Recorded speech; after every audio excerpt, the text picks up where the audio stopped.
Okay, welcome everyone. Thanks again for coming by. We're going to have a great time painting this beautiful flower painting. We're painting into the light today. We're doing alla prima painting, which is just starting in one place and painting and just going through the painting, starting in one area and going through everything, not really worrying about too much, letting things dry in large washes. So this is a real fun painting to do. The alla prima method is a great method to use.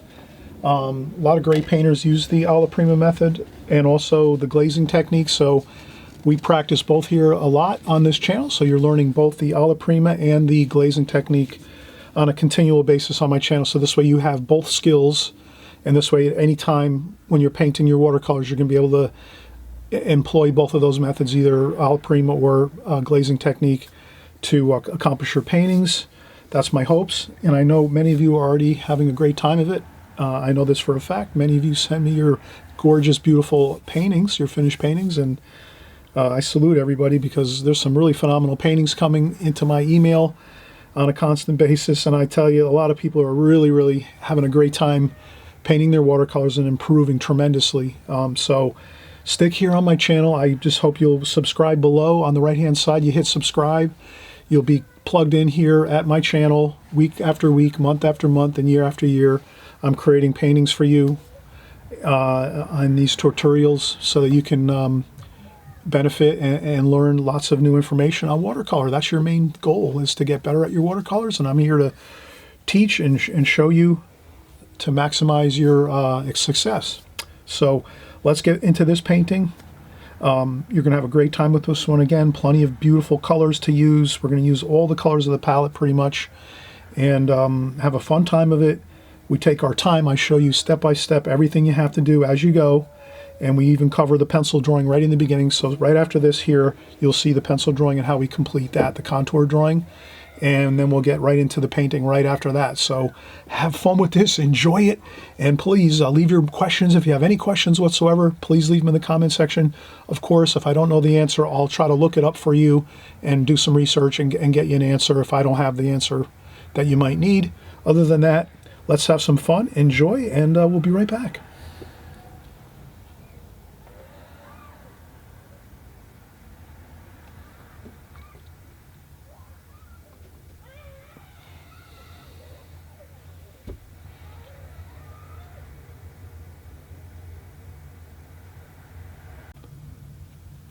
Hey, all right, we are cooking here. We're going.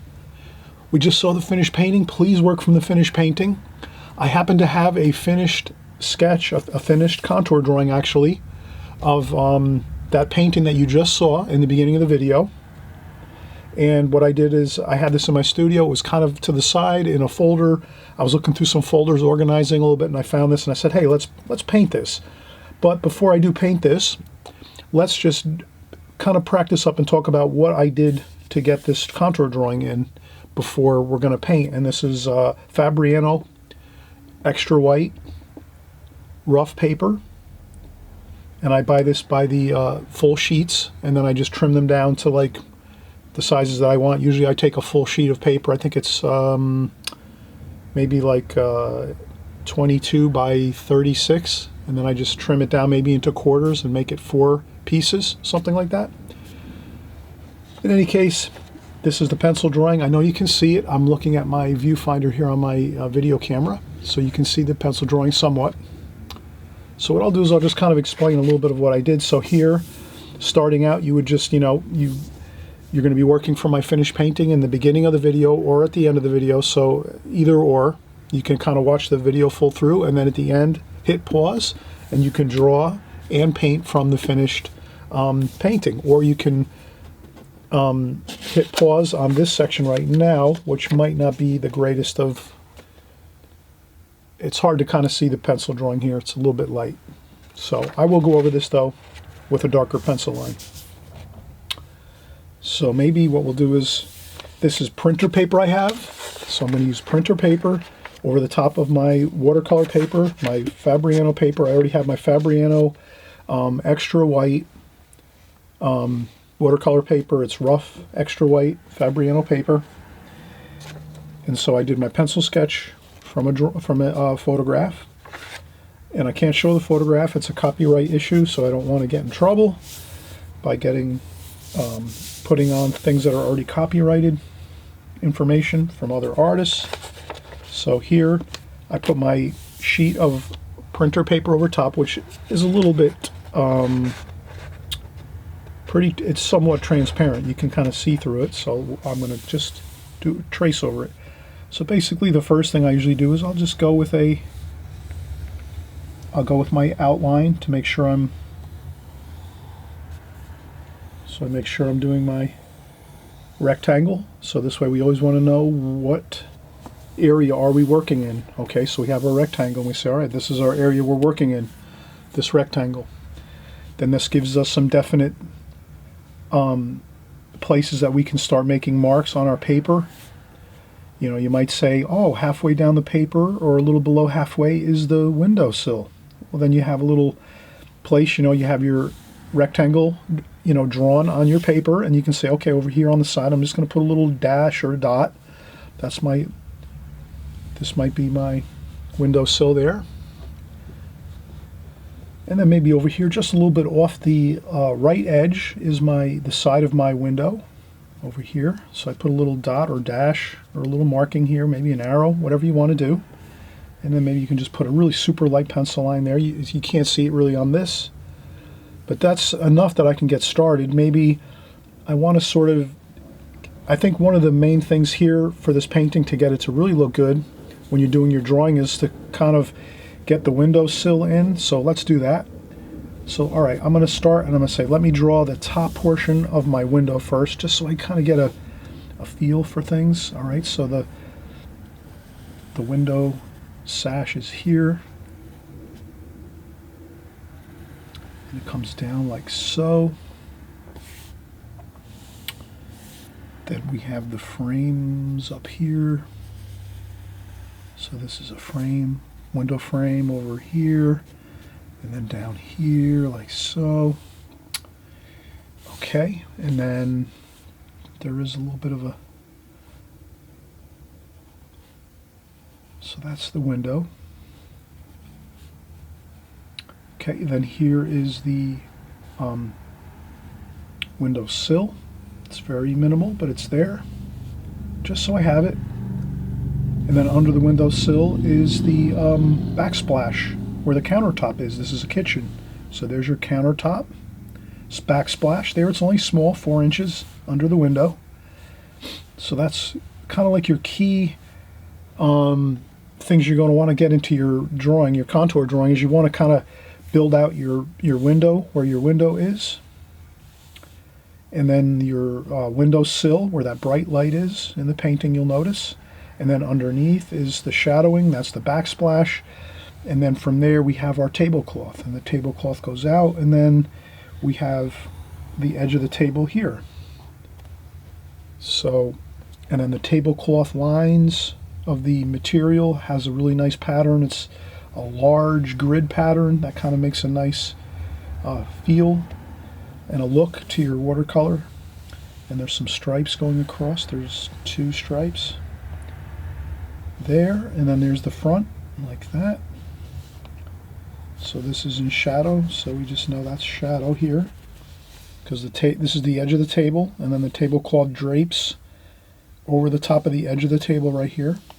So this will all be in shadow here. And there's some more lines on that too, like so. All right, so that is the basic kind of like layout you'd want to sort of have solidified when you're starting your drawing. You know, before you even start really drawing everything into this into your rectangle, you would want to get like your window and your table kind of set up a little bit, so that you don't start out and you only have a small bit of window up here and then all table down here. It would really look awkward according to my painting that you see in the beginning of the video or the end of the video. Like I said, you can either pause on the beginning or the end of the video to work from that, which is the best. I think you should work from a finished painting, draw and paint from a finished painting. I think that's the best way to perfect your skills. But you can do things differently too, because I said I don't always have the perfect answer for everyone, because each person is uniquely different. Always remember that. As an artist, you're uniquely different. Everyone is not going to work the same way, see the things the same way that I see them. Everyone has different skills. You're bringing all different kind of skills to the table that I might not have, and conversely, I might have skills that you don't have. So we all bring our skills. Whatever you might have, skills you don't even realize you have. You're bringing it to the table. So if you feel like you need to adjust or do things a little differently when you're doing your watercolor paintings, your art, your drawing, that's fine. Don't feel like you have to follow everything I say.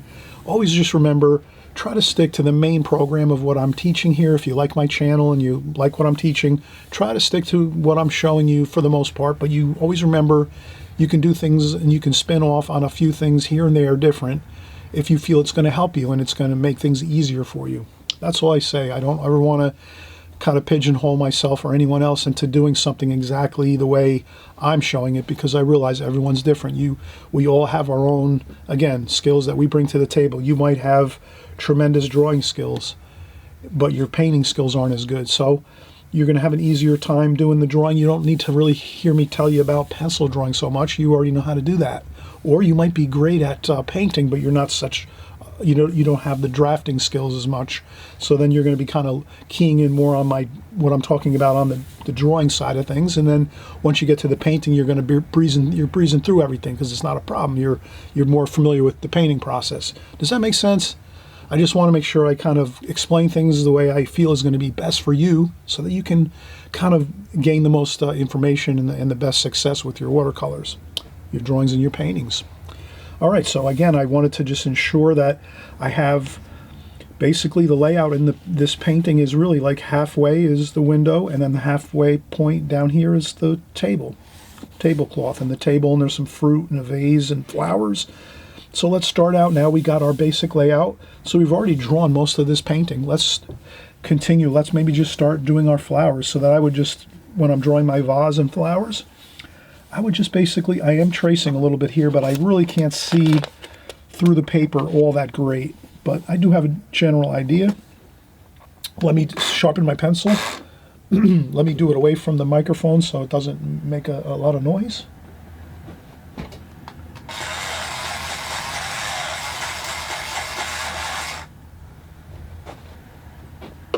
Okay, so let's do a little drawing here.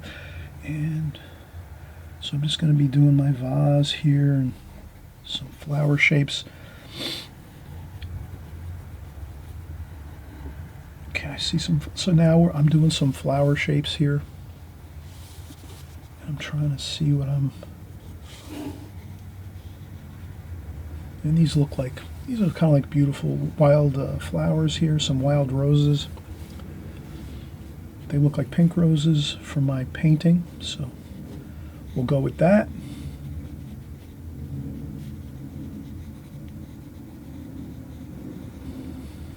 Contour drawing is basically you start in one place and just start going like a trip through the painting.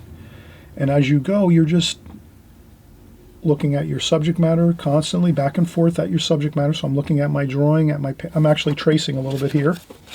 But if you were working from my picture, you're just looking at my picture the whole time, and you're just sort of following through and looking at everything, and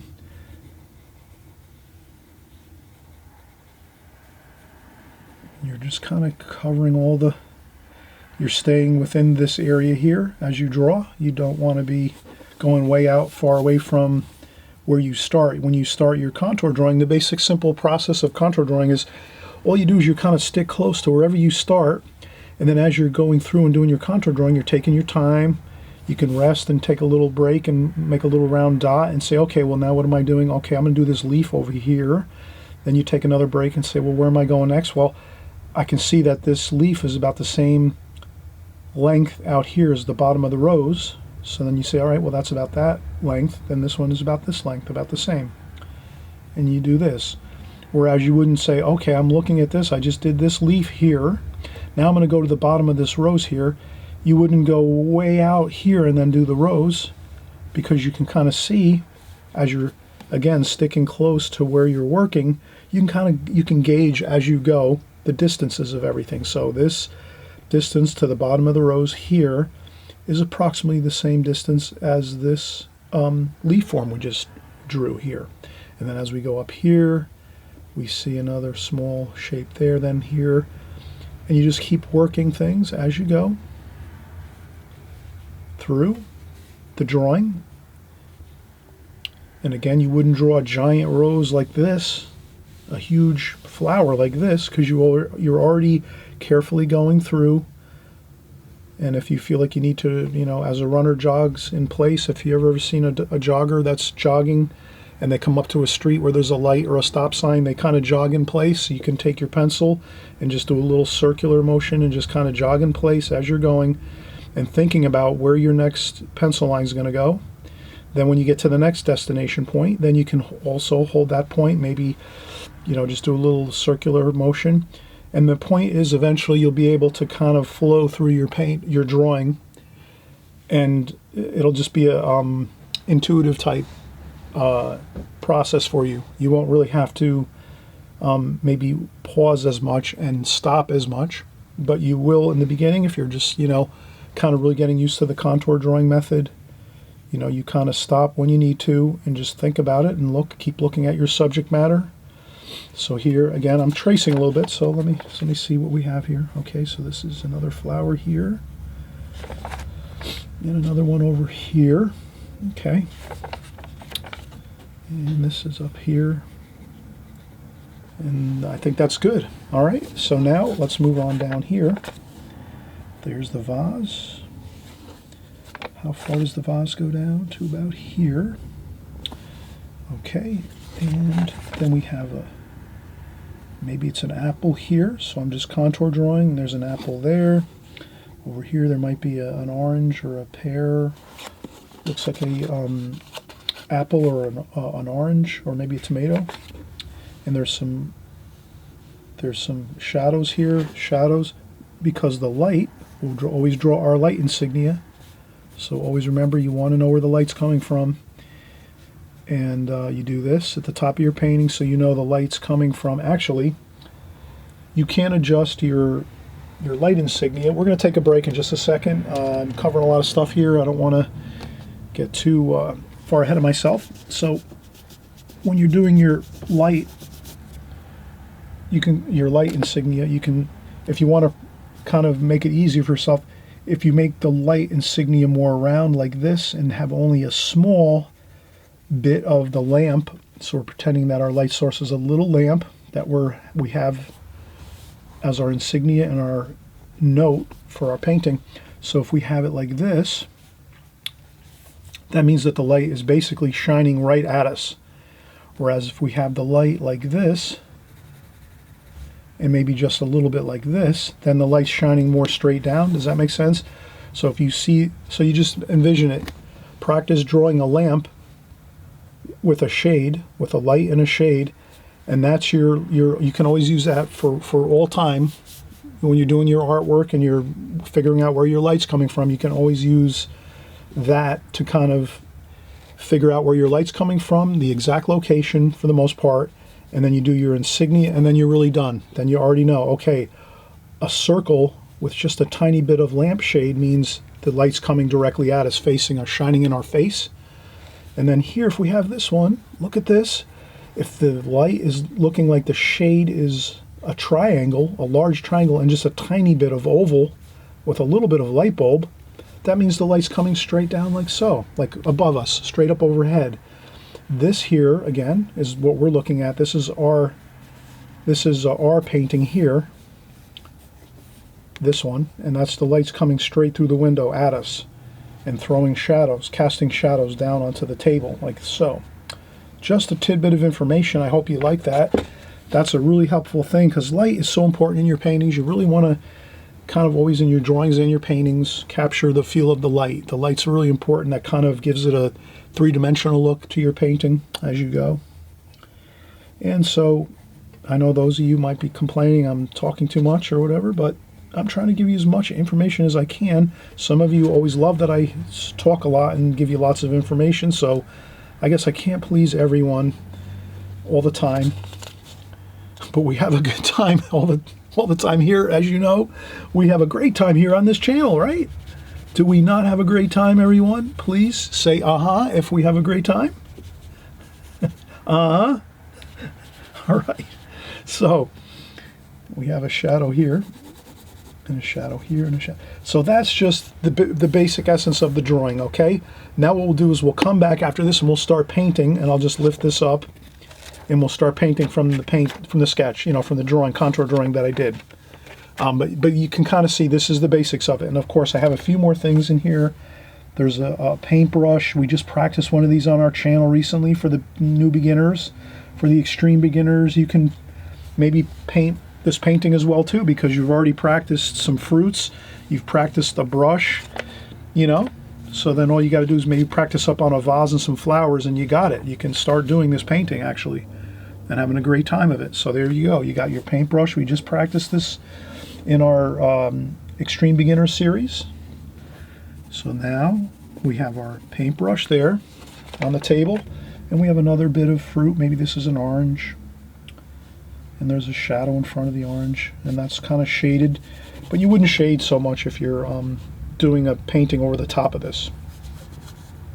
But if you're drawing this, yes, you would do some shading. But if you're doing a watercolor painting, you already know, all right, I'm just going to draw the shadow underneath the object, like so, like here, and like under the vase, and even underneath the paintbrush. Make a little indication you need to put a shadow under there, so you can kind of see how we're developing this, right?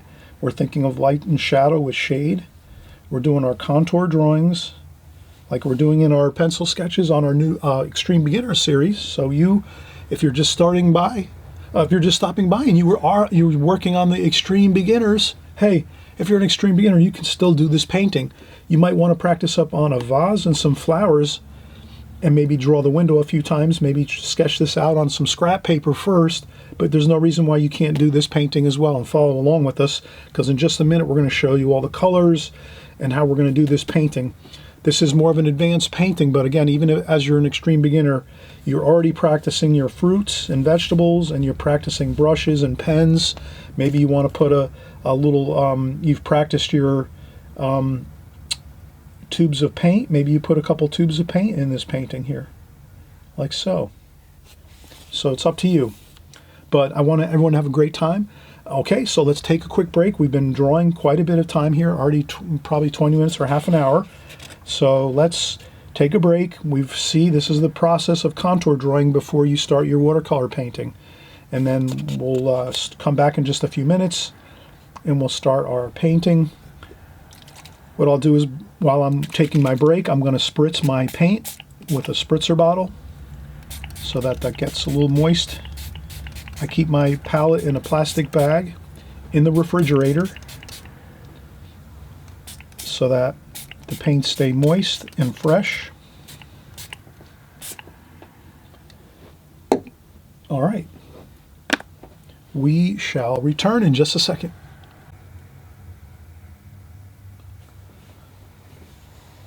Okay, so we're going to start our painting now. So we're just looking again at our contour drawing, our pencil drawing. So this was a little darker drawing we did over the top of our, we did this on printer paper.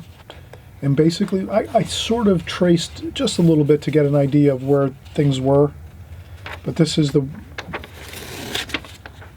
actual watercolor paper with the pencil drawing already on there. So we'll start out and just, again, I'm hoping you're going to work from the finished painting that I created. So either on the beginning of the video or at the very end, you'll see the finished painting as we wrap things up at the end of the video. Or again, on the beginning of the video, I always show the finished painting so you can kind of see what it looks like and be able to work from it if you like, or just to check it out, see if it's something you want to draw and paint. And this way you have an idea of what it's going to look like when we're all finished. So I'll just pour some water in here in my container, my water container, fresh clean water. Let me see what I have, a number 4 Da Vinci Maestro travel brush.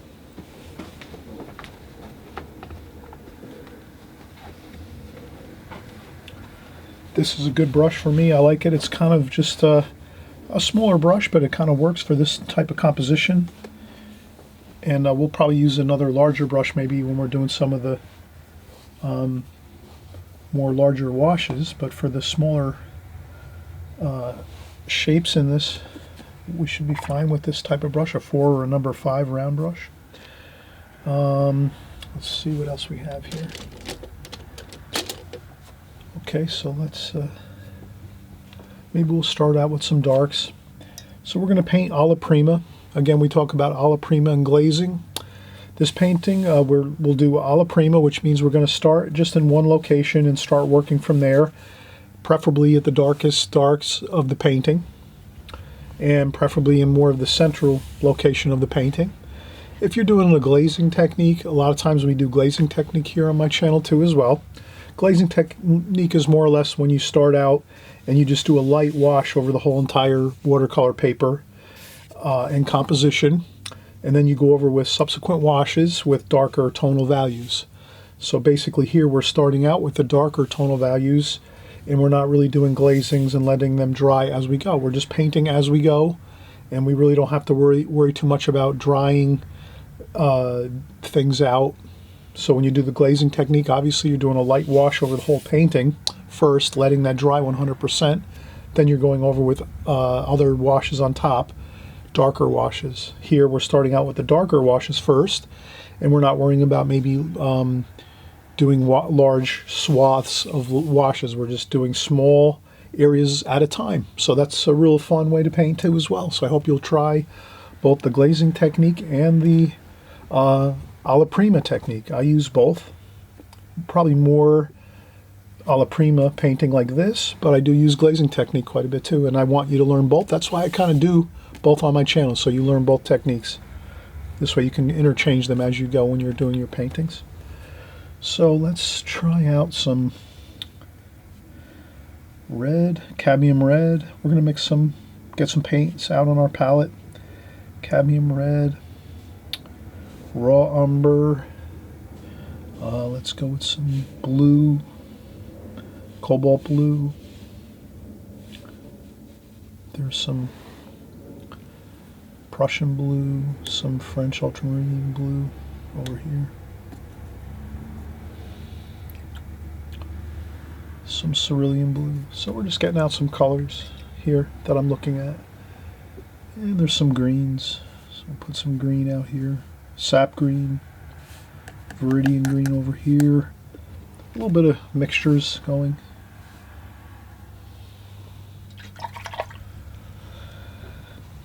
Have plenty of paints, you know, a number of paints out on the palette that you can see. So basically when you're doing this painting, you're going to look at my painting and say, well, what do I see in the first area that I'm going to start working in, which is the central location of the painting? What colors am I seeing? And those are the colors you put out onto your palette in small quantities, just so you have an idea. Okay, these are the colors I'm pretty much working with. And then you can work with these colors here, and you can even go straight into the colors in your palette. And this is a reason I always say if you can stick with the same palette over and over again. So once you get your, I think if you stick with, let's say if you stick with my palette, and if you even type in my name, Chris Petri, and you type in Chris Petri, my palette into YouTube, you'll see about 10 videos where I cover all my colors, my palettes. I use different palettes here and there for different situations. So you'll see all my palettes, all my colors, and my colors really don't change. I've been using the same colors for like 15 years now. And the reason it really is important to kind of stick with the same colors is you'll memorize them, and you'll really become you become very closely in tune with your paints and your colors, so that whenever you're working, you're not thinking too much about it. Does that make sense? Does that kind of, you know, you'll just kind of like driving a car. You're putting on the brakes, you're stepping on the gas, you're steering with your wheel, you know, you're shifting if you have if you have a car that has a gear shift, you know, you're looking in your mirrors, you're driving, and you really don't even, after a while, you don't even realize it. You're doing all those things at the same time, and you're carrying out those tasks successfully. And it's the same thing with your paints, your palette. If you're using the same colors all the time, eventually it becomes second nature, like driving.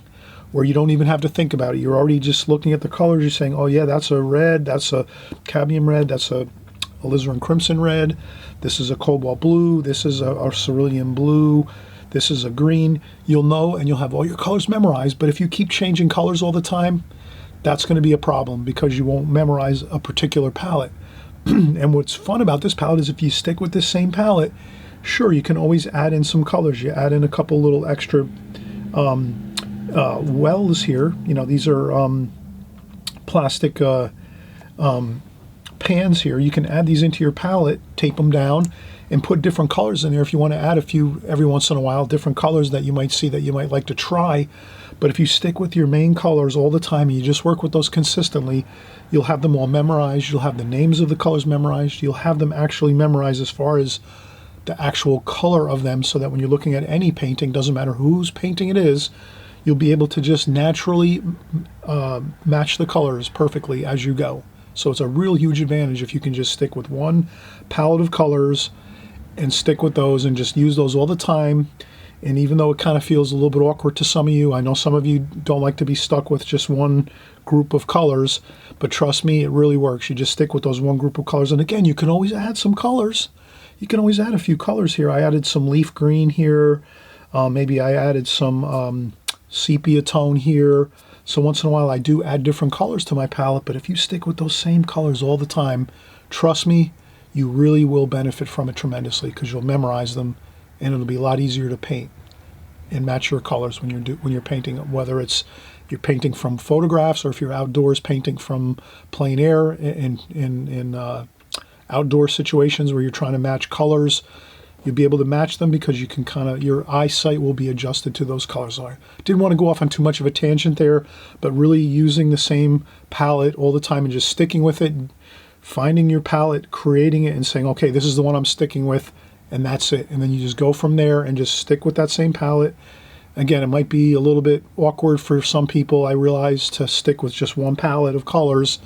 But again, it's really beneficial. I hope you will do that. But again, everyone's different, so a few of you are not going to want to do that.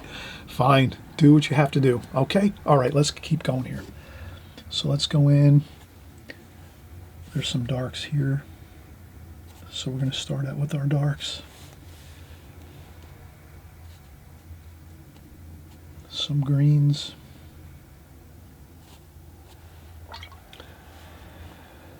Then we're doing the vase. Some blue.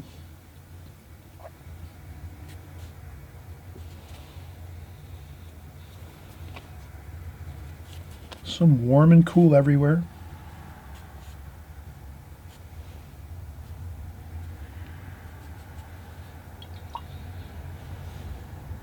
Burnt sienna.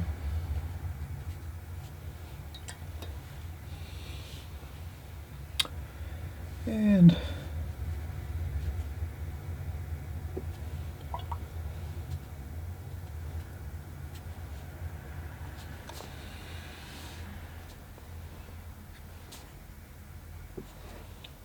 if you want to start working over into your other colors, there's some orange over here. This is maybe an orange. And don't forget, the light's coming from behind, so the object's going to have a little bit of light, rim lighting around the outer portions of the object, whatever it is.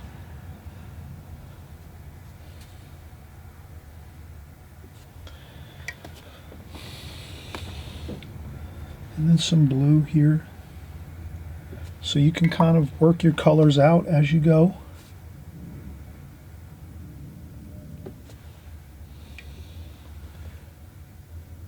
A little bit of purple there.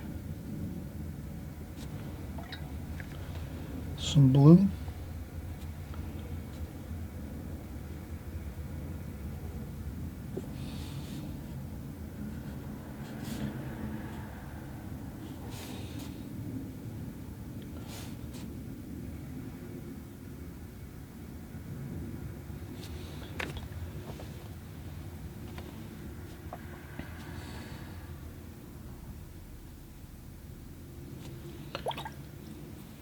And I'm just trying to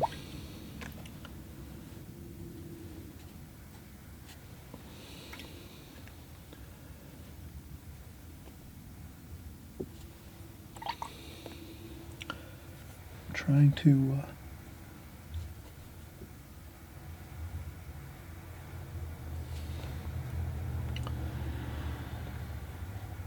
I just go with the flow here. I'm looking at my colors.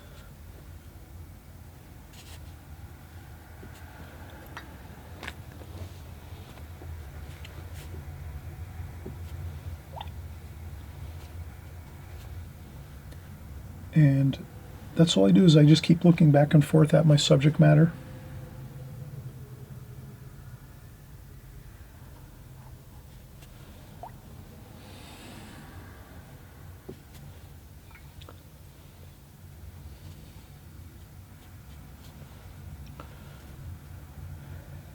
And we're going to do our little olive oil jar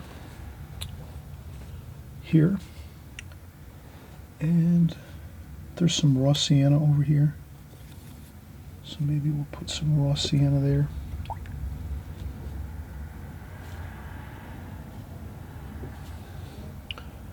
And then some more blue, purple.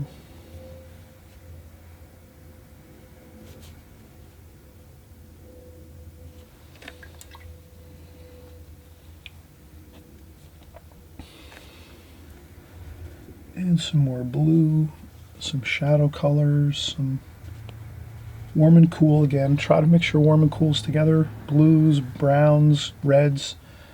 Try to sort of keep yourself always mixing colors, keeping things interesting looking, right? Wouldn't it be boring if you just painted with one color throughout the whole painting? That would look totally boring, so always try to continue to mix your colors. It's always a little opportunity to have some color mixing and different tonal values and colors and shadows. Okay. And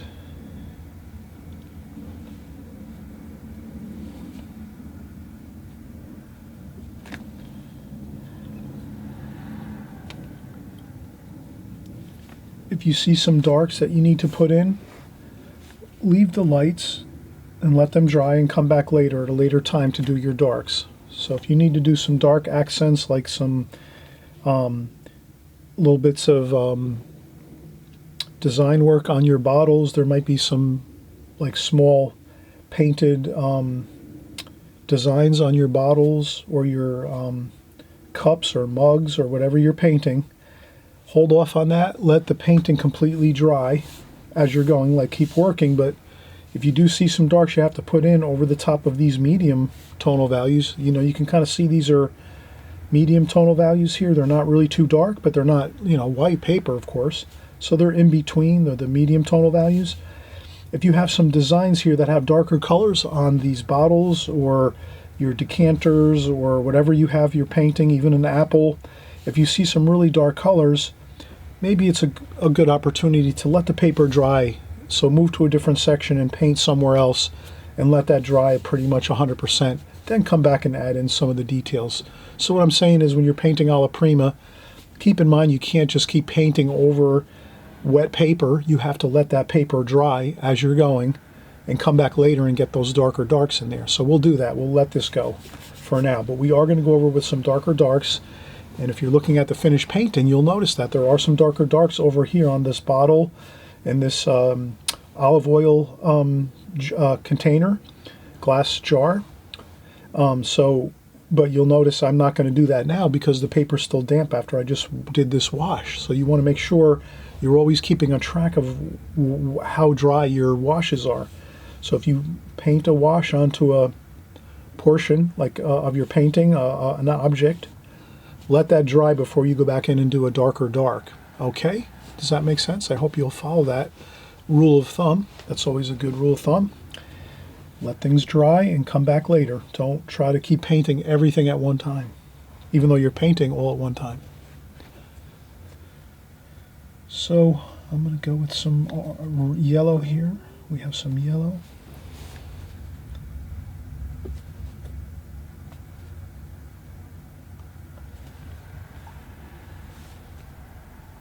Okay, we'll do some yellow here for this spice jar.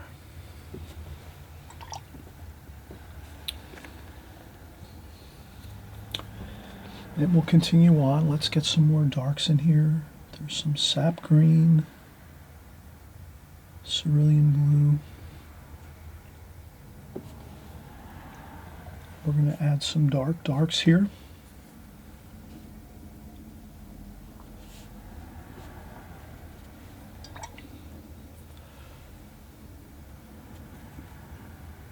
Some cobalt blue.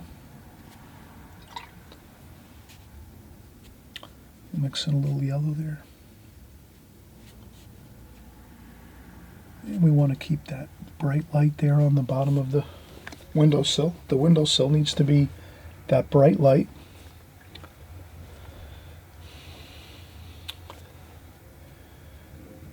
And we have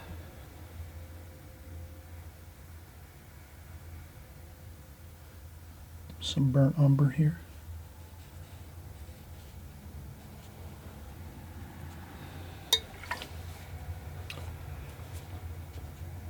Okay, and then this is maybe a yellow apple. So let's do this yellow apple, and again, get the main color on there. It's a yellow apple, green yellow apple. There's some shadow up top here. Get that shadow in as you go. Some green, darker green shadow like that. And then you have some blue for shadowing. This is going to be your shadow with some mixtures of colors, like so. That's your shadow of your green apple. Okay, very simple.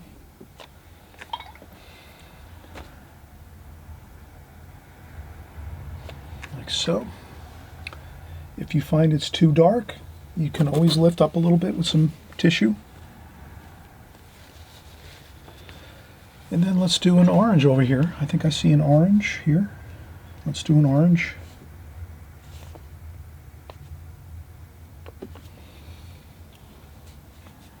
Have fun with this. Doesn't have to be a perfect orange. You can add some burnt sienna to it. Maybe I'll add some raw umber to it here to make it a little darker. Then maybe some more orange, like that. Okay. Now, with that, we're going to add again some purple and some blue. Purple up there. Some blue here. Let's get that in there. Shadow. Some purple.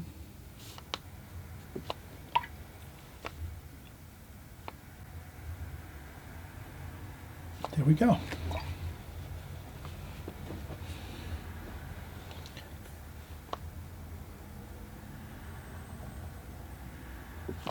And you can always infuse in some colors while it's still wet, like that.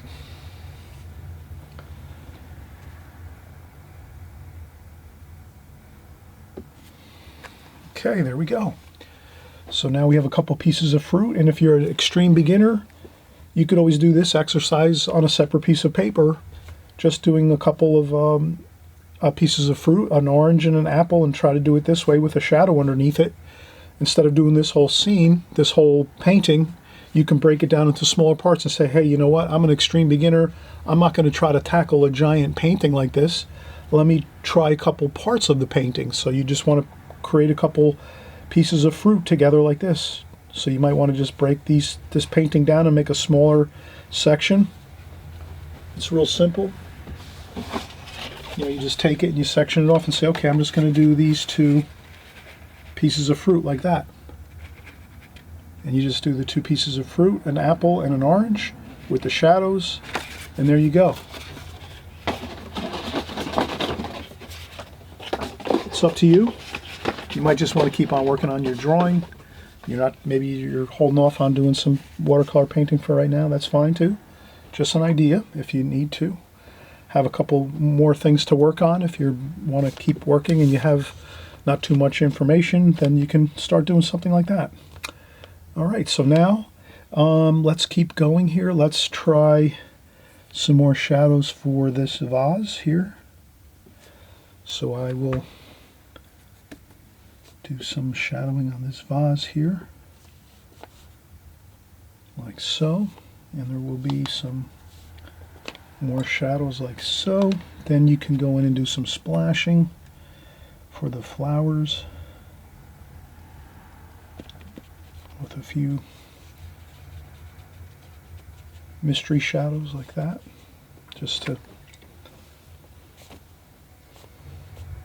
kind of have some mystery shadows in your painting where the flowers are.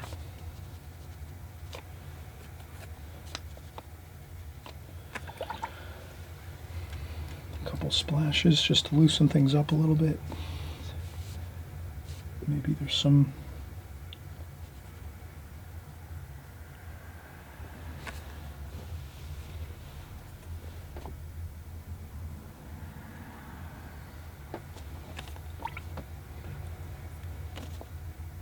okay.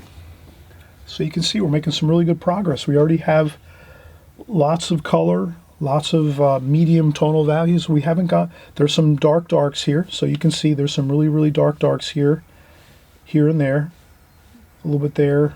So we have put in some really impactful darker darks, but a lot of this is medium tonal values. And again, we can always come back in and do some darker darks if we need to, but we're going to continue on. Let's continue working up in this area, but let's take a break. We've been working 15 or 20 minutes now, so it's always good to take a break when we've already gotten some really good color and paint onto our paper. So this is a perfect time when we feel good. We've gotten some really good progress here. We've worked half an hour, 20 minutes, half an hour, give or take, and then you have some good colors, some good washes on here, mostly medium tonal values. We've left white paper too, so we're leaving white paper. Remember, you don't want to cover up all your white paper. You want to use your white paper as an advantage to create more impactful light in your painting. For watercolors, you want to leave some white paper in there. Not every time, but a lot of paintings, you're going to want to leave some white paper in there. And so that's what we're doing here. We left some white paper in the vase. We left white paper here on the tablecloth, on the table area. And we left some white paint along the sill here, the window sill. So we're going to see how that appears once we do some negative shape painting, which is another great technique. We'll just cover that in a few minutes when we come back, doing some negative shape painting, which is an incredible tool, an incredible method and technique you'll use in watercolor to create more impactful, exciting light looks in your painting. So we'll do that next, but we have to take a break. And remember, take some breaks. Hey, if you can work and you don't need breaks, that's fine. Like I said, everyone's different. Do what you think is best, but I always say it's better to take breaks. Get some rest, relax yourself, sit down if you're standing up, or if you're working sitting down, maybe you stand up and you stretch a little bit and get a cup of coffee or tea or a glass of water, soda, whatever you like to drink, and then we'll come back. Okay, so we'll come back in just a second, but we're really have a good start now. So we're kind of setting the key for the painting. Lots of good color, beautiful colors, lots of mixes of colors. We're not just sticking with one or two colors and the next thing you know, it just looks very bland and boring looking. We have lots of mixes of colors and we put them all out first here in our palette. Okay, so just a little review as we kind of back off away from our palette and our painting and take a break, and when we come back we'll start back up again. Okay,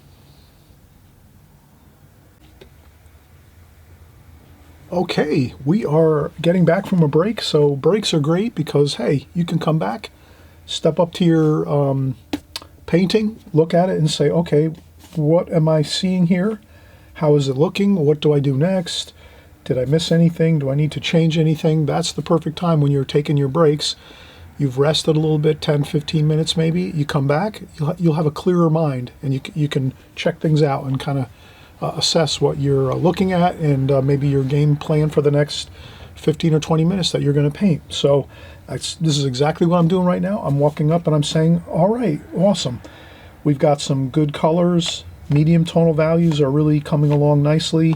We have a few darks here and there, little punctuations of darks throughout.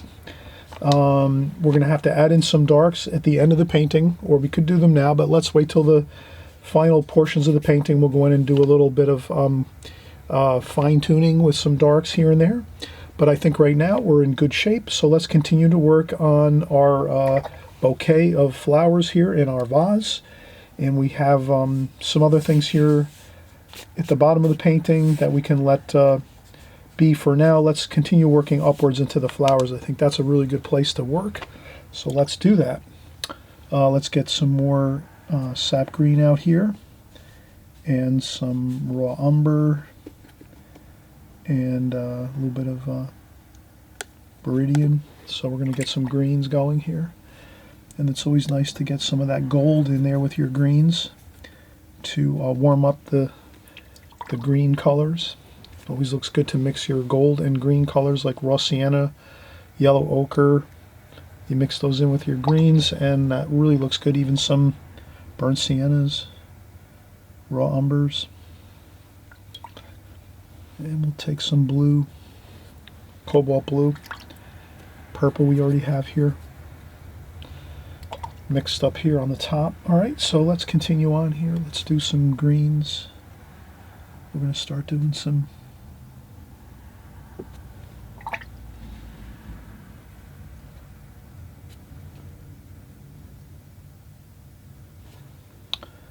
so we're having some green leaves here going in.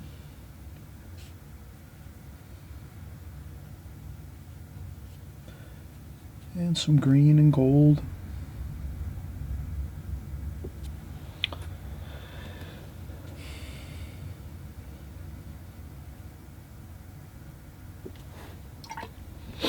And a little bit of blue, warm and cool everywhere, so there's maybe a little bit of blue in there for some shadows.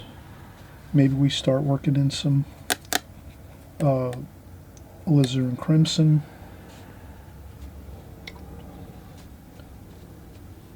So since there's alizarin crimson in the flowers, let me add a little bit to this.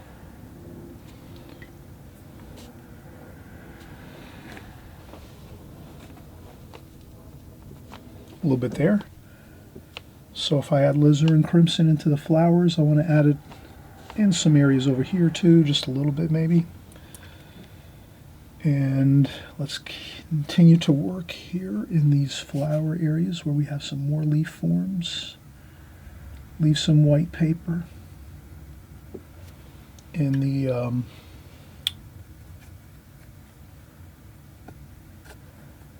leave some white paper in the bouquet of flowers. Okay, so you have that there, a couple splashes.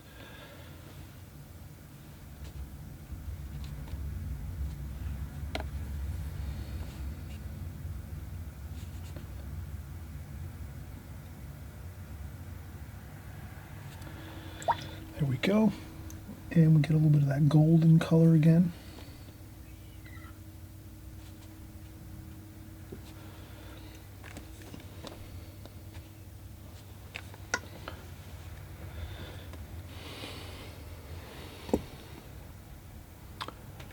Okay, now we're going to do some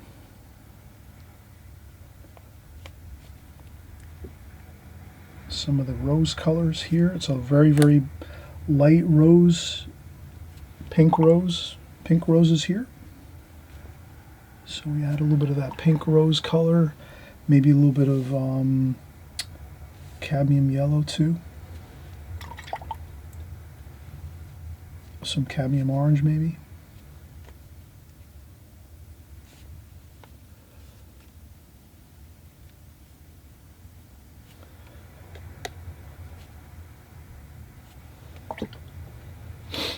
And some more alizarin crimson is our pink color, so we just want to get some pink color onto our roses here, and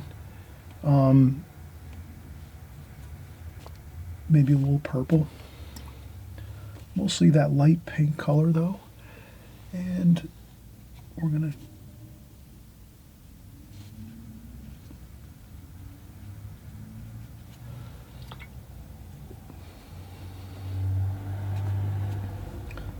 little bit of purple too. And some more up here.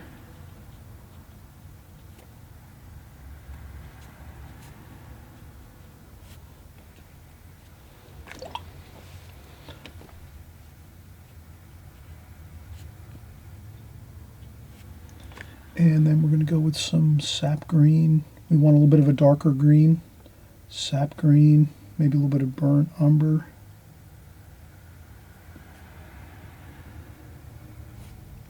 Just to get some dark green in there at the bottom of the flowers. Go. Then we can paint around. We can paint around the roses at the top area. There's going to be, this is a window, remember this is a window, so we're seeing out into the grass. So we're painting around the roses a little bit.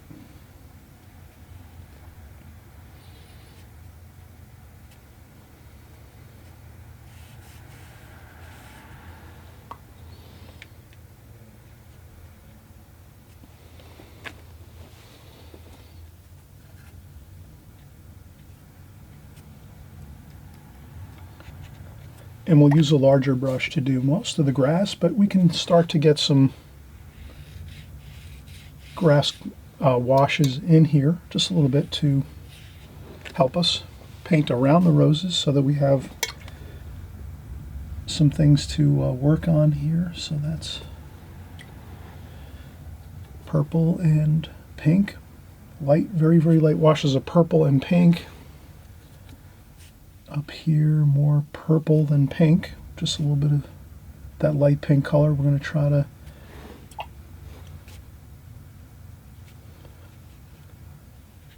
to keep these light and fresh looking, abstract looking.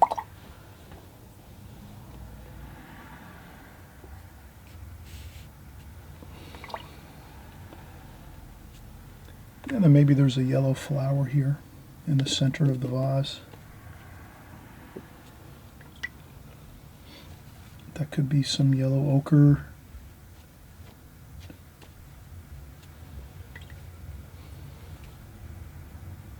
Like so.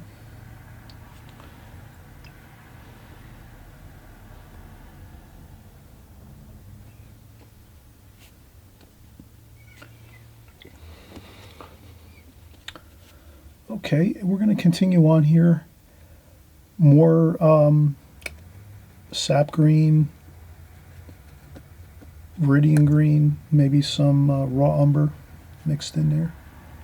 Let's just get a little bit of green in here. And we definitely don't want to fill in color in this bouquet here. You want to leave lots of white paper throughout your bouquet of flowers so that you feel like you can see through the flower bouquet. That gives it a feeling of lightness. And does that make sense? So when you're painting your bouquet of flowers, you wouldn't want to cover all of the paper with colors, with washes of paint. You want to leave some white paper so that you feel like you can see through the bouquet. And I think that's important. So this way you don't feel like it's just a big blob of color. You feel like it's sort of a lattice of colors. So I think that'll work good. That'll be a good game plan here. So as I go, I'm thinking, let me see what I can do to make this look better. You know, kind of keep away from the normal pitfalls that maybe someone else might fall into. So, and that's one thing that is a pitfall for watercolor artists, is we think we have to fill everything in with paint instead of leaving some areas where we can leave some light or some mystery in our paintings. You want mystery in your paintings. And that's what we're doing. Hopefully. So we're doing our due diligence here to stick with our game plan, keeping white paper within our bouquet and not painting everything with paint and washes. Here we have some more beautiful light colored roses, some pink light colored roses, and some purple in there too. Then we will absolutely do some greens around that.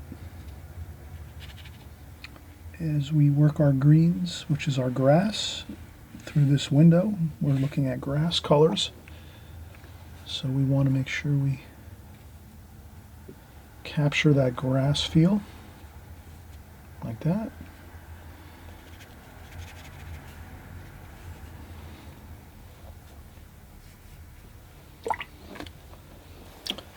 And a little bit of maybe some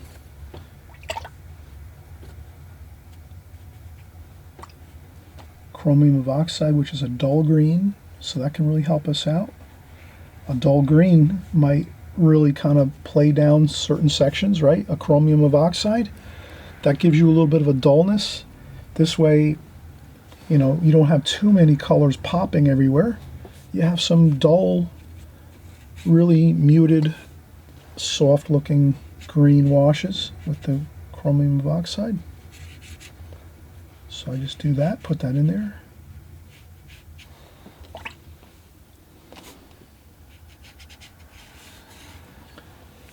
We'll use a larger brush again a little bit later. Right now we're just kind of getting some washes on the paper.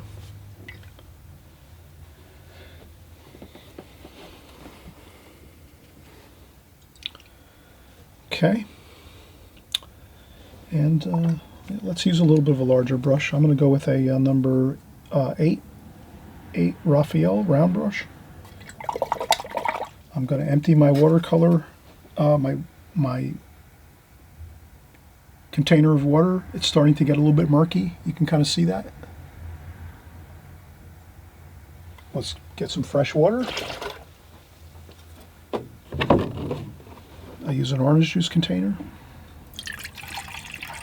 Fresh, clean water. You have to change out your, water every half an hour, probably is good, as you're painting.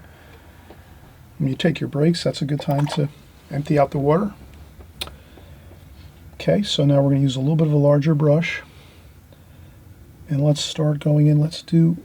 Now I can see here I'm getting a lot of colors on the palette.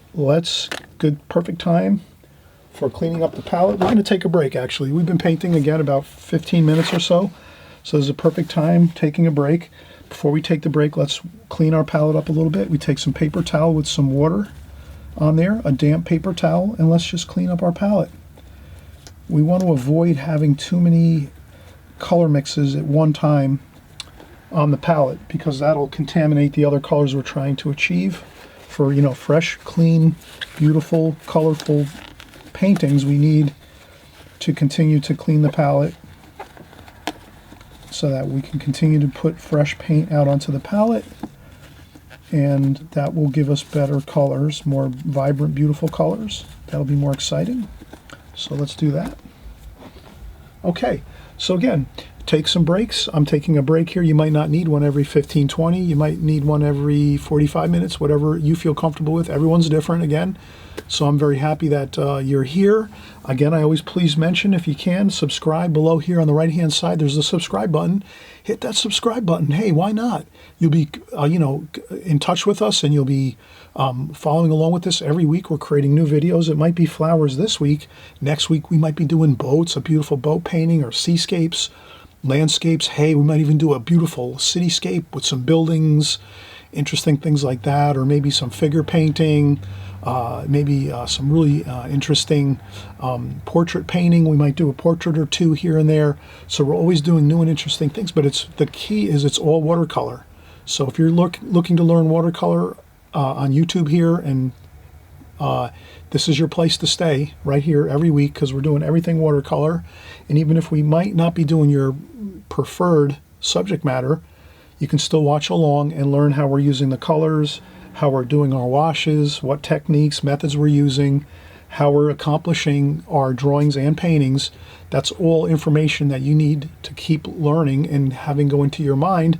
So this way it's kind of really solid in your brain, So your brain is wired to kind of understand how the whole watercolor medium process works. And that's what you learn here if you watch every week. You tune in, you watch it, even if, like I said, you're not so excited about flowers. Hey, next week might be more excited about boats or, a seascape painting. But again, if you are watching us do these paintings, the techniques, the methods, all the colors, the palette, all the little interesting tidbits of information that we're covering here always, all the time on my channel every week. If you're watching these things, you're going to learn them a lot more quickly than if you're just tuning in when you feel like you like a painting or you don't like a painting. So that's the key here is please stick with us every week and you'll learn so much more if you're following on a regular basis. And that's why I always say if you subscribe down below on the right hand side and you click the notification bell, to click all notifications. That's the top bell on the right hand side. This way you're always getting our watercolor videos. You're learning all the techniques, the methods, all of the things you need to get better at your watercolors. And I know you'll be much happier if you have much more mastery over the watercolor medium. Okay, so let's take a quick break and we'll come back and we'll kind of start wrapping this up. I think we have it quite a bit done already, but we do have some more things we have to finish up. So we'll come back and maybe do one or two more passes at this painting. We're going to have to do the lighter washes in the back here where the grass is when we're looking through the window, and we have to do a few more things here in the foreground. Let's say the foreground of the painting, the tablecloth. We have to do the tablecloth. There's an orange or an apple over here, an orange, a paintbrush. We have to do the tablecloth, a little of the details with the stripes on the tablecloth, a little more grass here in the distance. We have to do the window a little bit more. The wall over here, there's a wall. There's a kitchen scene. So there's a beautiful kitchen scene, and you have your windows, your window panes, and your wall over here. So we have to do a little bit more painting here, but I think we are on a good path to, we're probably about halfway to 75% done here. So let's continue on. Okay, we'll just take a quick break and we'll be right back. Thanks for watching. Okay, we just took a break, everybody. Perfect time when you take a break to come back and just look and kind of evaluate what you're looking at when you're doing your painting. So if you're taking your breaks, you are going to have a benefit because you can kind of just game plan a little bit. So as I kind of come up to my painting here and I'm looking at the painting, I say, all right, what do we have left to do? And then I, think to myself, all right, here we go. We have more grass to do in this picture window. We have a window here that we're looking at. It's a window outside is the backyard of this house. We have the flowers here in the kitchen on the kitchen countertop. So we have to do some grass. We have to paint the window frame of the windows. We have to paint a little bit of a wall. We have to paint the bottom of the backsplash of the countertop over here. And we have to paint the countertop itself with a little bit of tablecloth. So I think that's pretty, and then a few darks, a couple details of darks here and there in the bouquet and on some of the few items we have here, like a olive oil jar. We might have here like a another jar for like some sauces and things. We have a little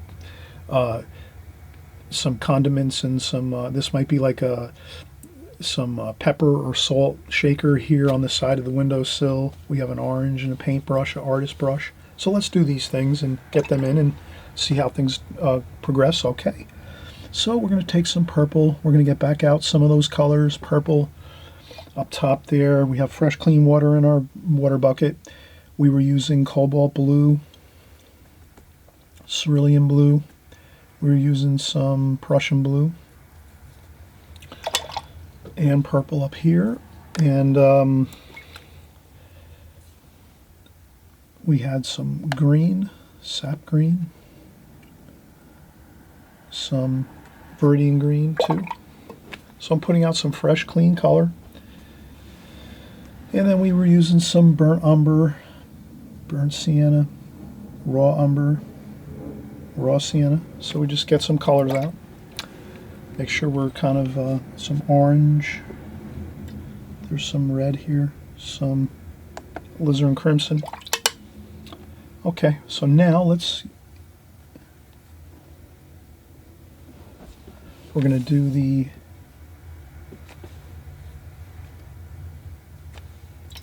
backsplash.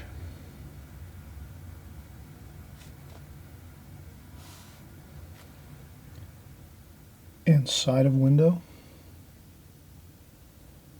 And we're going to do a little bit of mixture of colors. We don't want to have the same colors. There we go.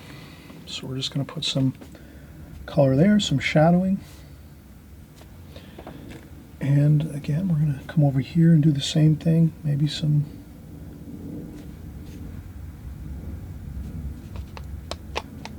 I'm going to paint around the top of that orange there.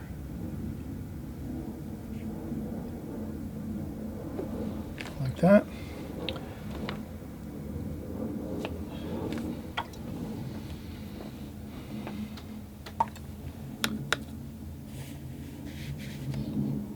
I'm going to try to cover some ground here with some washes. Blues, purples. So I'm just using, again, cobalt blue, purple. That's French ultramarine violet by Winsor Newton. That's my purple that I really use all the time. It's really a beautiful purple. And then I just kind of want to wash that on here. That's the wall in the kitchen here. Then there's maybe some more blue here. And I'm going to just go down there like so.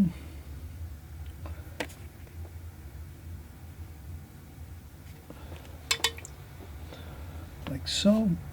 There we go. This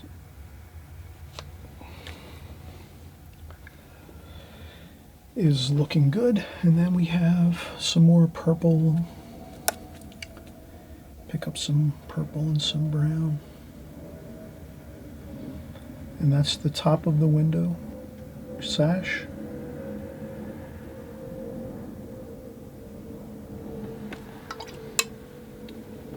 And the idea is, don't worry, as long as you have the basic shape of the window, it doesn't matter with the colors, as long as it's a cool color, I think.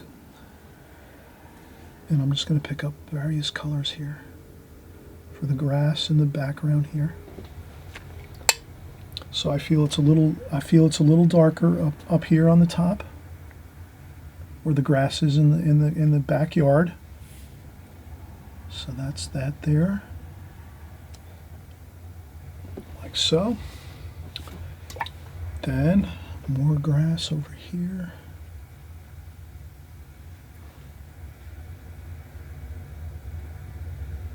I blend that right across there.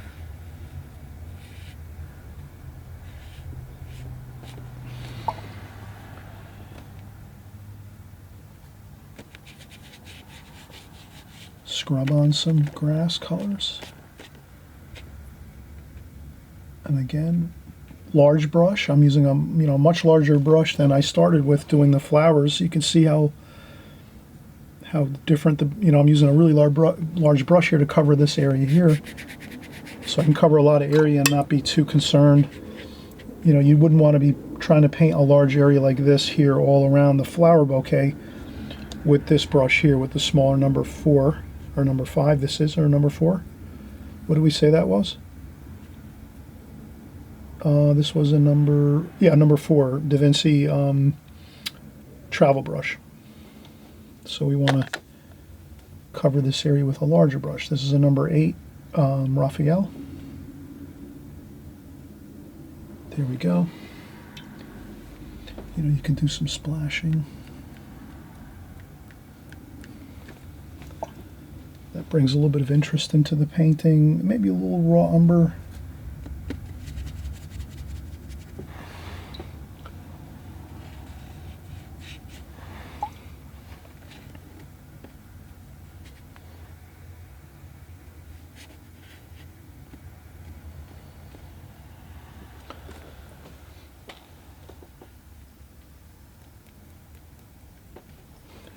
We still have some more details to do in the flowers, just a little touch. A little bit of light green here. Let's just get a little green in there.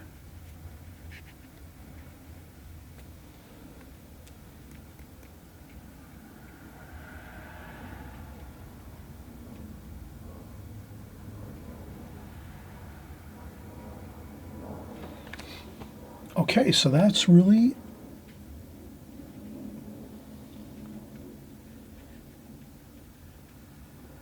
how we do that wash around the flower bouquet. And you can add in a little of the wash in those areas of white paper you left, but not too much. Okay, how's that looking? How does it look in the YouTube world out there? I hope that looks good for you, and I hope you're painting along with us and having a great time. I'm going to go in and maybe let's get that tree in there. So that's a burnt umber, sap green, raw umber. Let's try to get this tree in there. Oh, I went over the window a little bit. Let's blot that up with some tissue. There we go. So that's the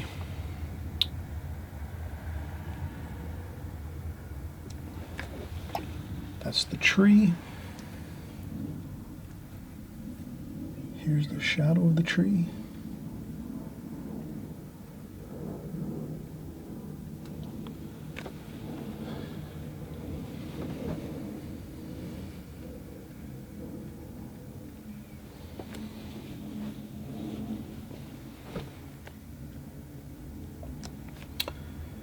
And let's get a darker dark up here just so we kind of feel like we see that tree rising above.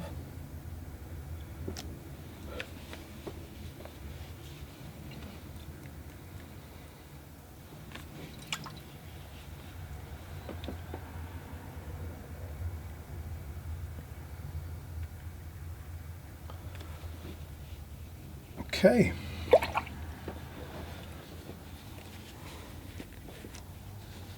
Let's move on down to the lower section here.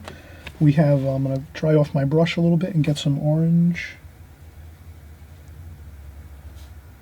and some, rinse off the brush, dry off the brush a little on a tissue, get the orange, maybe a little bit of raw umber. And I'm going to try to get that orange in there, like that. Let's get some purple and blue for the shadows. Cobalt blue and purple.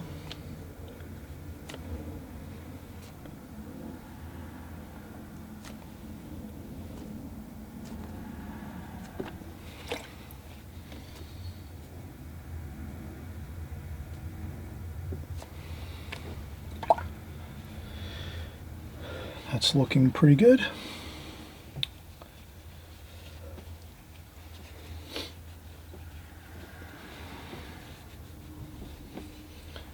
Okay, so we have our orange over here. You can add a little more orange.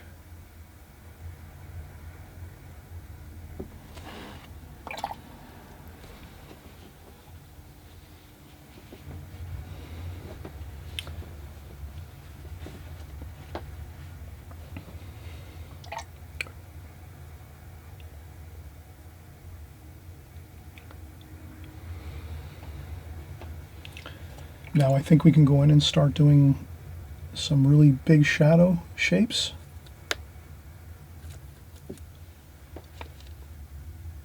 Okay, so we did that there.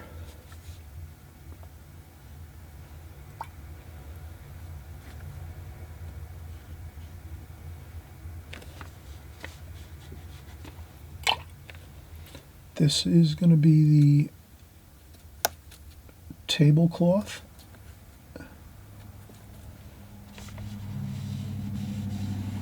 And this is in shadow over here.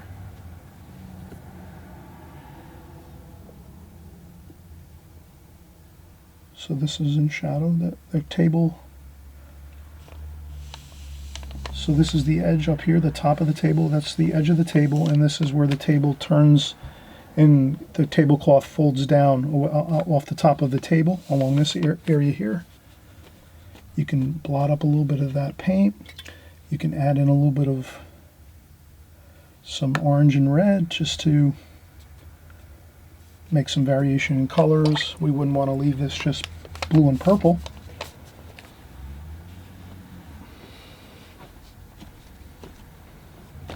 Blot a little bit of paint there.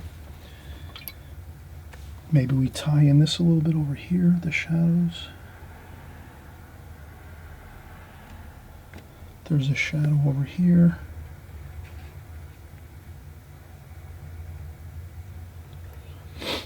And some more purple and cobalt blue over here. That's the wall. So that's dark over here. And there's some red and orange in there too. Let's keep that. So you want to have your fun here. Have your fun with your lots of water and color.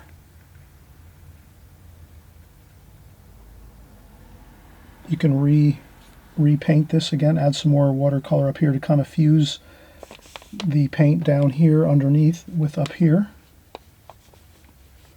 That tends to look good if you kind of can go over maybe another little bit of a wash there. Okay, and what else do we have? Some splashes. You have to have some splashes, some mystery shadows and things. And here the same thing, a couple of splashes up there.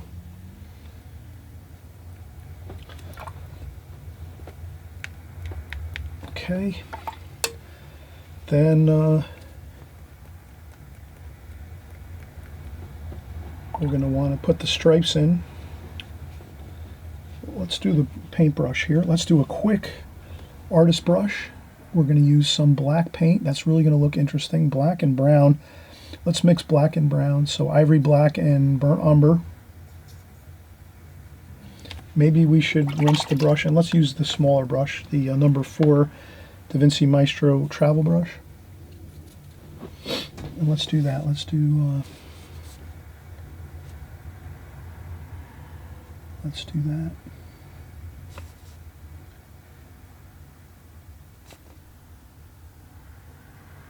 Okay, there we go.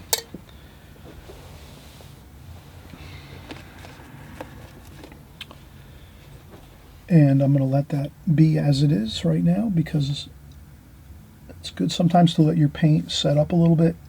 So let it sit there and kind of dry a little bit before you keep going. And then I'll do the hairs of the brush there, and then I'll leave the metal part of the brush for now. I'll let that go.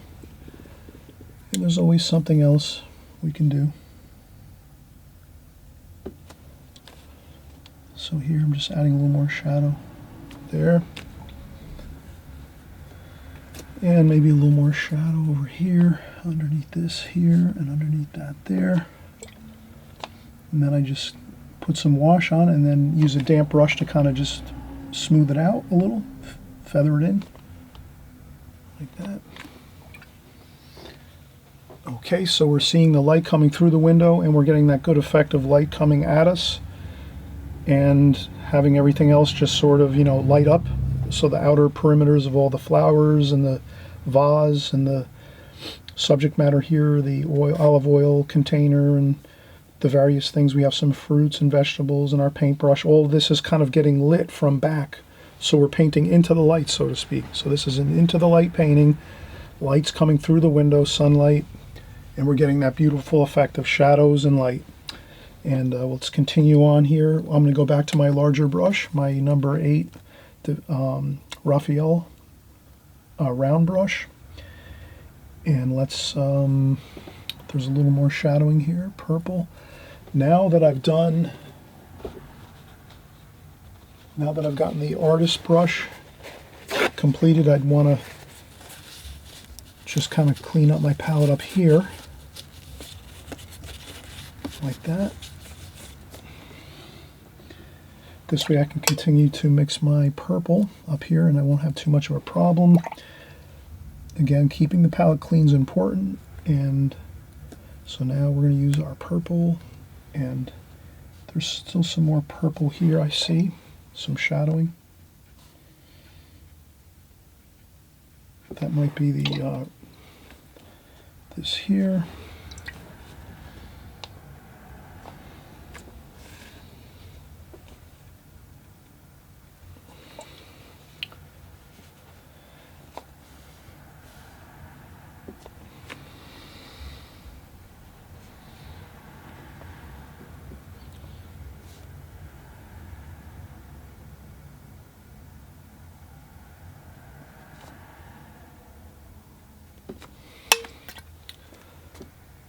Okay, and then a little bit of red and orange to mix into that purple.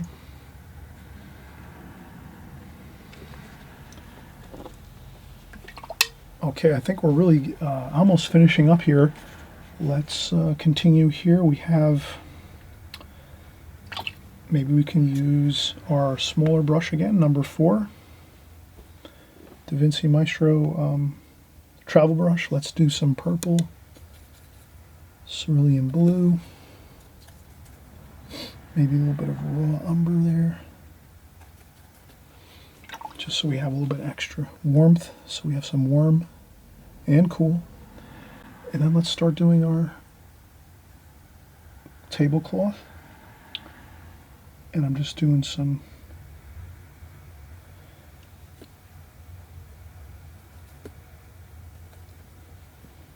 and if we go with a little darker color, I think we might be a little better off.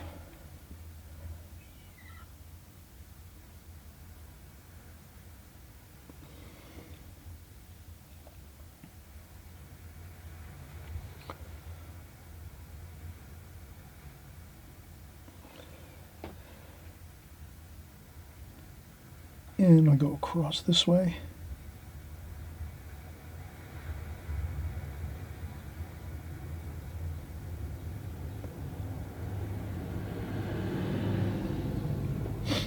And we're going to go across this way too, like so.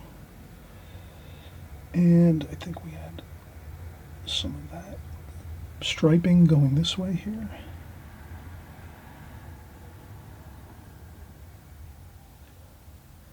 And you can have a little mystery striping here and there. You don't have to be so perfect, you know. You can add in some extra striping if you want. So you can say, all right, so there's going to be a little more here. Maybe you have one there. Maybe some more here. So you can do a little extra.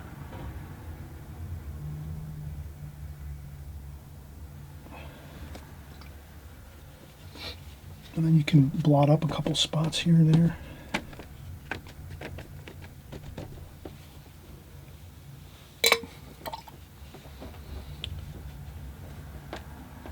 And then we'll do some shadowing under our brush.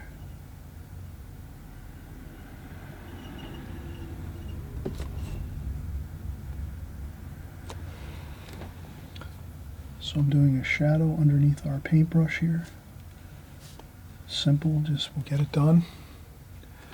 Okay, let's take a break. We've done a lot. We did a little shadow under our paintbrush there. Let's continue on, but let's take a break first. Let this dry a little bit and we'll come right back, okay? All right, so we're gonna wrap up our painting here. You can see we did a lot of details so far. We've got the main entirety of the painting completed with lots of middle tonal values. You can kind of see that, right? The whole painting is a lot of middle tonal values.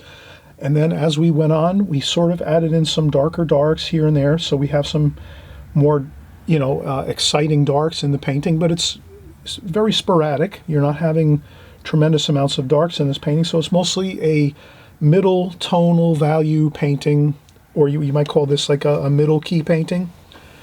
And then we just add in some really beautiful darks and exciting colors throughout the painting here and there, just to kind of make little bursts of color and excitement throughout. So let's continue on. I think we're pretty much getting there. I'm going to do a quick little bit of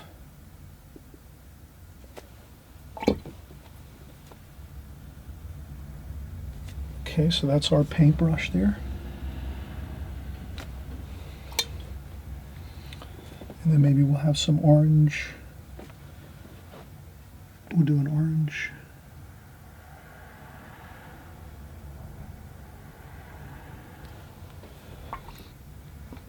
Orange end on the brush there, on the tip of the brush. And let's do some more. So we have brush hairs. Okay, so we have our paintbrush there, and then we're going to do a little bit of, we're going to do a touch of dark there.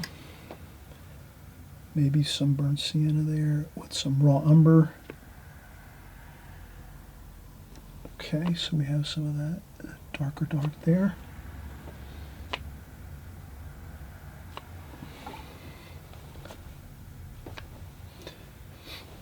And then we have some sap green and French ultramarine blue, cobalt blue, French ultramarine blue, sap green, maybe a little bit of burnt umber. And we'll just do a little flick of our brush here. There's some design on this.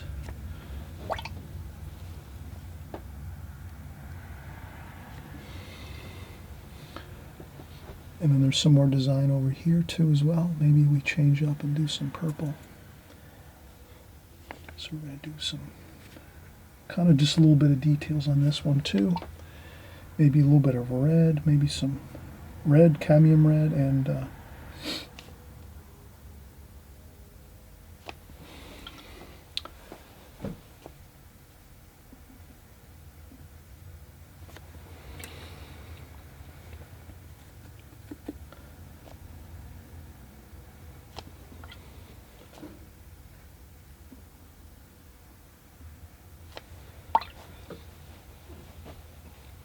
okay, so we're kind of just moving our way across the painting, looking to see if we could do any more details over here. This might be some burnt umber, burnt sienna, burnt umber. There's a little bit of writing on this here, so we just try to do a little bit of writing on there, and then there's maybe a little bit of a, like that.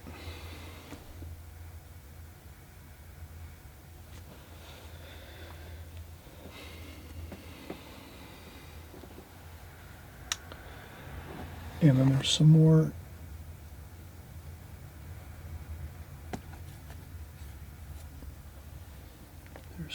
darks here.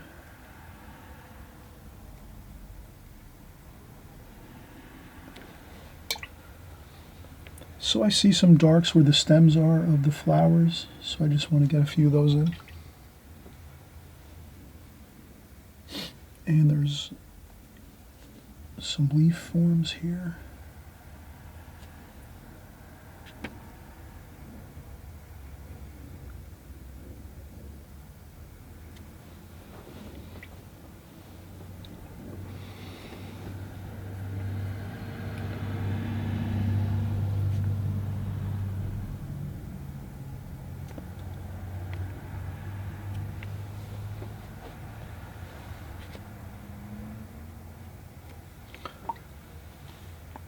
And a few more greens, like where the bottom of the flowers are. There's some stems and things like that. But I think that's, going too much more is going to, kind of, once you have a fair amount of details in the painting, you don't have to keep doing more. You can kind of just let it be as it is, and it should be fine. And then I'll do some more shadow, just a little bit more shadow in here like this, just to give us that little bit of shadow there for the tree back here in the back of the yard. And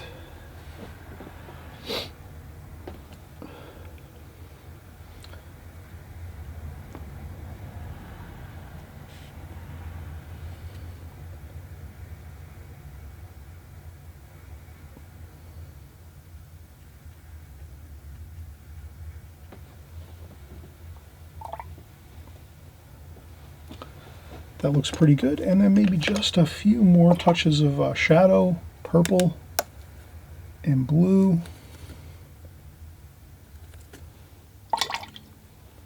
Just maybe along here a little bit. This is the edge of the table, so we want that to be a little darker in tonal value here.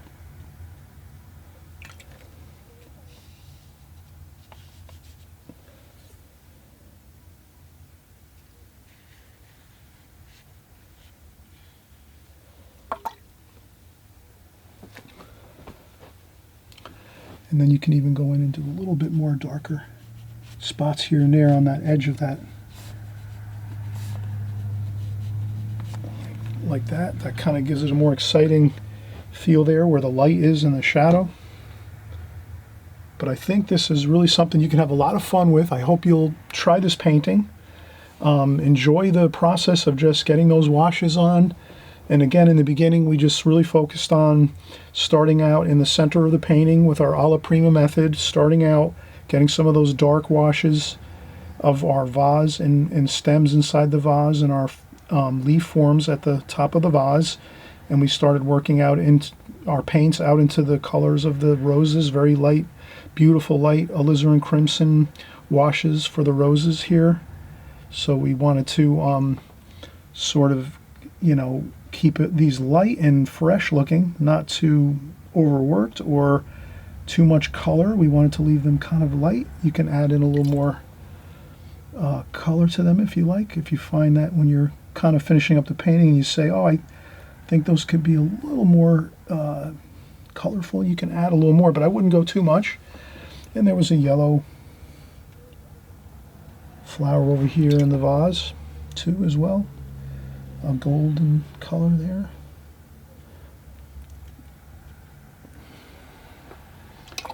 So you have fun with this, enjoy it completely, and remember it's a lot of fun. Have fun with the process most of all. Don't sweat it too much. You can always do 2 or 3 or 5 or 10 more of the same paintings, and that will just give you more experience with the painting itself. So if you really, you say, oh, this painting is so great, I just enjoy it so much, no problem. Continue to paint it. Try it 3, 4, 5 times. I guarantee you, each time you try this painting and paint this painting over and over, it'll get better and better. It'll get easier and easier every time you do it. And also, don't forget, you can do parts of the painting. You can kind of section off a couple areas, say, let me just do the flower areas. And it's simple to section off areas. You basically just, take a,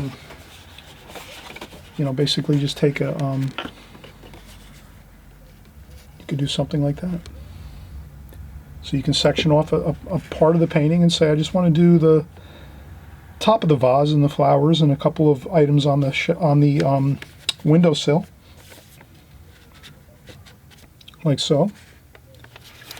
Or you can do the whole thing, or you can just do a portion on the bottom. You can say, I just want to try out the fruit and the watercolor, the fruit and the brush and the tablecloth, but just the rest, leave this, don't worry about this part. Just do this part here. The fruit, orange, apple, orange, paintbrush, tablecloth, and then the shadows, the orange, the purple and blue shadows flowing down across the tablecloth with the white light.